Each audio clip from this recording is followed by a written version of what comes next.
bertemu kembali anak-anakku yang saya sayangi dalam pembelajaran materi kimia. Alhamdulillah kita masih diberi kesehatan sehingga masih bisa terus belajar dan terus belajar guna mencapai cita-cita. Anak-anakku yang saya sayangi dan saya banggakan, dalam kondisi apapun kita harus tetap berusaha, tetap terus belajar guna mencapai cita-cita kalian. Anak-anakku yang saya sayangi dan saya banggakan, meskipun kondisi masih pandemi COVID-19, saya berharap kalian terus berupaya, kalian terus berusaha untuk tetap semangat di dalam belajar, di dalam mencari ilmu dalam kondisi apapun. Karena mereka yang bisa segera menyesuaikan diri dengan keadaan, mereka yang bisa tetap menjaga semangat belajarnya, insya Allah mereka akan mendapatkan hasil yang dicita-citakan. Maka itu anak-anakku sekalian, mari kita sama-sama belajar, terus belajar dan belajar. Dan kali ini insya Allah akan saya sampaikan atau terkait dengan kimia unsur golongan gas mulia. Saya berharap dengan belajar seperti ini kalian tetap terus menjaga diri, tetap menjaga protokol kesehatan, karena sebenarnya hanya kita sendiri yang bisa menjaga agar kita tetap sehat, tetap terjauhkan dari pandemi COVID-19. Dan tentunya jangan lupa tetap terus berdoa semoga pandemi COVID-19 ini segera berakhir dan dihilangkan oleh Allah Subhanahu wa Ta'ala, sehingga kita kembali normal, kembali terus tetap semangat di dalam menggapai cita-cita kalian. Ya anakku, pembukaan dari saya itu, baik kita akan mempelajari kimia unsur golongan gas mulia. Assalamualaikum warahmatullahi wabarakatuh. Kita akan mempelajari kimia unsur gas mulia. Apa yang kita pelajari anak-anakku nanti kimia unsur gas mulia, yang pertama adalah apa sih yang dimaksud dengan gas mulia, kemudian posisinya ada di mana sih gas mulia, dan sifat serta pembuatannya bagaimana.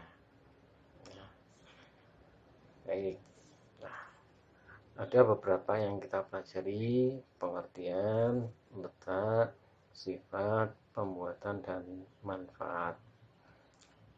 Pengertian dari gas mulia adalah unsur yang terdapat dalam golongan 8A yang memiliki kestabilan yang sangat tinggi dan sebagian ditemukan di alam dalam bentuk monoatomik. Karena saking stabilnya, di alam bisa ditemui dalam bentuk monoatomiknya. Nah, unsur yang terdapat dalam gas mulia yaitu helium, neon, argon, kripton, dan xenon.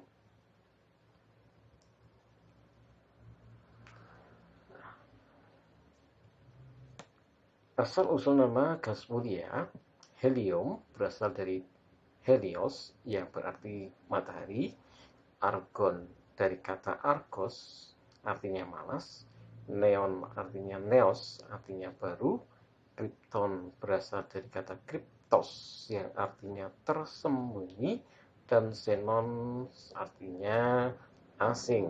Sedangkan radon ya dari kata radium karena merupakan zat radioaktif.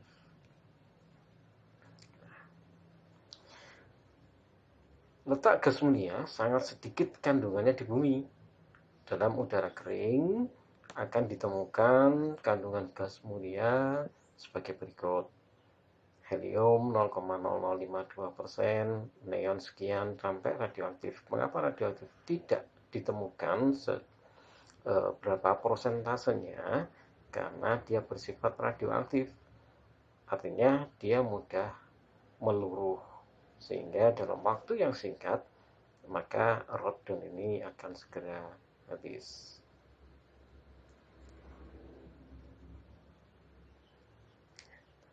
Tapi di alam semesta kandungan helium paling banyak di antara gas mulia yang lain, karena helium merupakan bahan bakar dari matahari. Sedangkan radon itu amat sedikit jumlahnya di atmosfer atau udara, dan sekalipun ditemukan akan cepat berubah menjadi unsur lain, karena radon bersifat radioaktif. Dan karena jumlahnya yang sangat sedikit pula, radon disebut sebagai gas jarang. Ya, karena ini radioaktif ini sehingga jarang ditemukan, bukan berarti tidak ada. Nah, sifat dari gas mulia. Gas mulia memiliki beberapa sifat, baik secara fisik maupun kimia.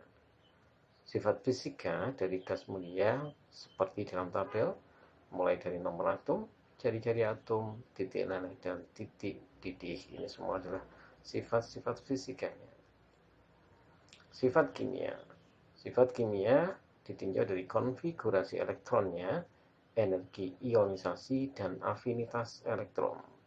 Dengan energi ionisasi yang cukup besar inilah, maka helium, neon, argon, krypton, xenon, dan radon itu bisa dikatakan zat yang stabil.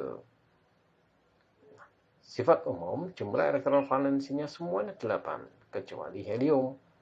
Helium jumlah elektron valensinya hanya 2. Wujudnya adalah gas monoatom. Sifat kimia inert atau sukar bereaksi, ya karena sudah stabil, bukan tidak bisa bereaksi, bukan, tapi sukar bereaksi.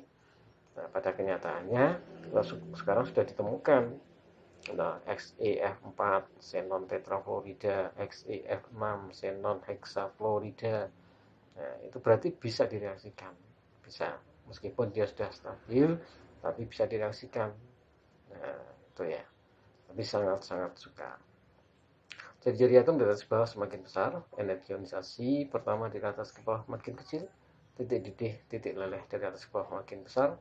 Ya, sekitar energi ionisasinya 10 umum. Sifat umum, jumlah elektron valensinya 8, kecuali helium. Wujud gasnya monoatomik. Sifat kimianya inert, sukar bereaksi karena memang sudah stabil, sehingga dia sukar bereaksi. Tapi bukan berarti tidak bereaksi, tetap bereaksi. Karena pada saat ini sudah ditemukan yang namanya xenon tetrafluorida XeF4 atau xenon hexafluorida XeF6. Jari-jari atom dari atas ke bawah makin besar, energi ionisasi pertama dari atas ke bawah makin kecil, titik didih, titik leleh dari atas ke bawah makin besar, energi ionisasi 1040 sampai 2640 derajat Kelvin. Helium didapatkan dengan cara menaikkan tekanan, bukan menurunkan suhu. Jadi tekanannya dinaikkan dari gas alam, kemudian suhunya tidak diturunkan, sehingga suhunya sangat tinggi sekali. Ada pula hal penting yang menyebabkan gas mulia amat stabil, yaitu konfigurasi elektronnya. Nah, berikut kita perhatikan konfigurasi elektron gas mulia. Helium 1s2, neon 1s2, 2s2, 2p6, argon 1s2, 2s2, 2p6, 3s2, 3p6. Kalau kita perhatikan, semua kulit dan subkulit dari unsur gas mulia itu terpenuhi. Sehingga kalau kita perhatikan elektron valensinya 8.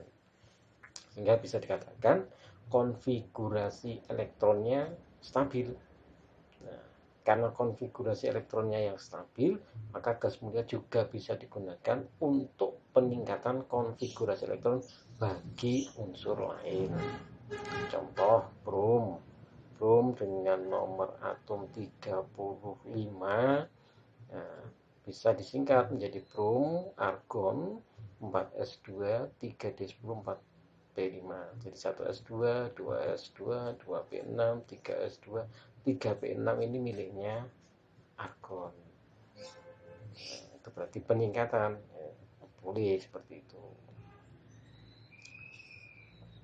Nah, sekarang pembuatan gas mulia.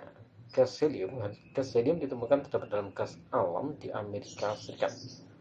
Nah, perhatikan gas helium punya titik didih yang sangat rendah, min 268,8 derajat Celcius. Bayangkan, mendidih di suhu negatif. Sehingga pemisahan gas helium dari gas alam dilakukan dengan cara pendinginan sampai gas alam akan mencair sekitar min 156 derajat Celcius. Dan gas alam terpisah dari gas alam. Gas helium terpisah dari gas alam. Demikian juga pembuatan Ne, argon, krypton, xenon dilakukan dengan proses destilasi bertingkat. Nah, apa sih destilasi bertingkat? Nah, destilasi bertingkat adalah proses pemisahan dua bahan yang mempunyai titik didih yang berbeda jauh. Dengan harapan atau fungsi dari destilasi ini adalah memisahkan komponen-komponen cair dua atau lebih dari suatu lautan berdasarkan perbedaan titik didihnya. Jadi destilasi itu digunakan untuk memisahkan zat yang memiliki perbedaan titik didih yang cukup tinggi. Destilasi ini juga dapat digunakan untuk campuran dengan perbedaan titik didih kurang dari 20 derajat Celcius dan bekerja pada tekanan atmosfer atau dengan tekanan rendah. Aplikasi dari destilasi jenis ini digunakan pada industri minyak mentah, alkohol, dan lain-lain. Jadi kalau di pabrikan ya minyak mentah itu di pengolahan di minyak mentah diolah, didestilasi bertingkat sesuai dengan suhunya, nah, maka akan dihasilkan yang namanya bensin, solar, gas, aspalat, dan sebagainya itu.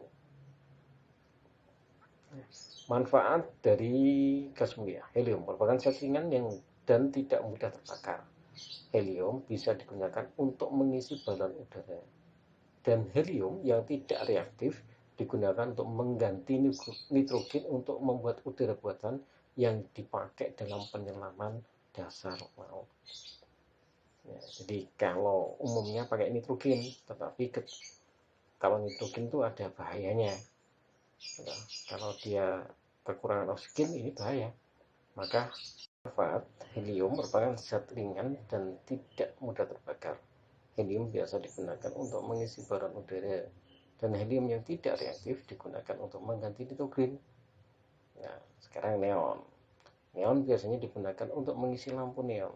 Selain itu juga, neon dapat digunakan untuk berbagai macam hal seperti indikator tegangan tinggi, zat pendingin, penangkal petir, dan mengisi tabung televisi. Argon dapat digunakan dalam las stainless steel.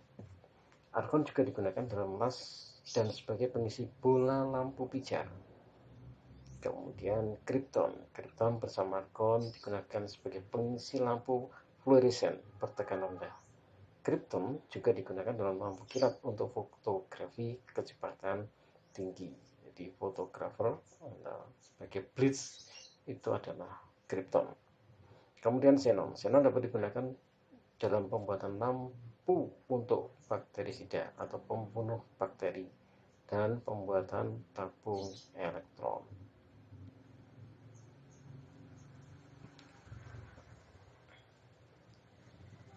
Radon dapat digunakan dalam terapi kanker karena bersifat radioaktif. Radon juga dapat berperan sebagai sistem peringatan gempa, karena bila lempengan bumi bergerak, kadar radon akan berubah, sehingga bisa diketahui bila adanya gempa dari perubahan kadar radon. Tadi beberapa manfaat dari gas mulia yang bisa saya sampaikan. Terima kasih. Semoga apa yang bisa sampaikan ada guna dan manfaatnya. Assalamualaikum warahmatullahi wabarakatuh.